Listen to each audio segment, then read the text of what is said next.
বাবু তুই? আমি চলে এসেছি। কতদিন পর এসেছি। এইবারে আমি পুরো 15 দিনের জন্য এসেছি জানো। খুব ভালো করেছিস।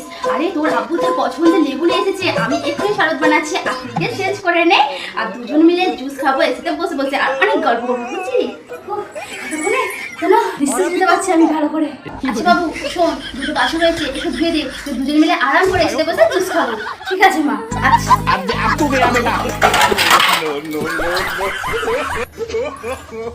আচ্ছা শোন বাবু, এই কটা জামা কাপড় আছে একটু তাড়াতাড়ি ধুয়ে দে। হ্যাঁ দিয়ে দুজনে আরাম করে এসে বসে জুস খাবো। ঠিক আছে।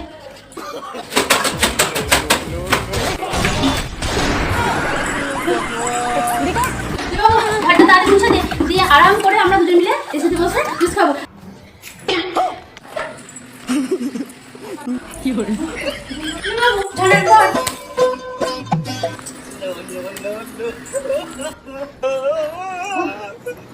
এই নে বাবু, জামাটা ছিঁড়ে গেছে, একটু টাকা লাগিয়ে দে। ঠিক আছে মা।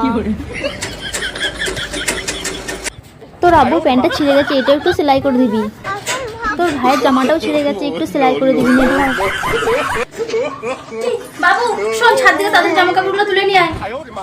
আর আমি তোর জন্য জুস নিয়ে আসছি। কি মায়ের শরীর খারাপ? আমি এক্ষুনি আসছি দাঁড়াও। বাবু কোথায় যাচ্ছিস তুই? মা আমার শাশুড়ির শরীর খারাপ, আমাকে এক্ষুনি ফোন করেছিল, আমাকে যেতে হবে এক্ষুনি। জুসটা তো খেয়ে যা। আচ্ছা আমি আসছি এক্ষুনি, চলো বাবু। জুসটা আমি আসলাম।